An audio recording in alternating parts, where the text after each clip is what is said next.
Madam, nipe. Madam. Unataka aje? Madam, mimi naomba tu chance. Like usione ni kama mimi ni upcoming, like mimi ni mtoto mdogo. Unaona?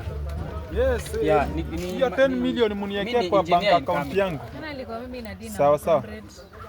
Yes, sweetheart. Yes. Nani huyu mnaongea na yeye anataka kukuconfuse? Hata simjui. Kijana, nini mbaya? Mimi nilikuja like nilikuwa namuuliza tu kuna swali tu. Unajua bila pesa huwezi confuse mtu. Bila pesa hata akutu huwezi tolewa. Sasa wewe kitu niweza kuadvise, wewe achana na bibi yangu. Tuko sawa? Enda huko nje utafute mtu na ujue bila pesa huwezi. In fact enda YouTube, search ngoma inaitwa Pesa. Imeimbwa na Adidi Flavor. Sema Adidi Flavor. Adidi Flavor. Utasikiza hiyo ngoma ndio ujue bila pesa huwezi confuse mtu. Tuko sawa? Sasa potea.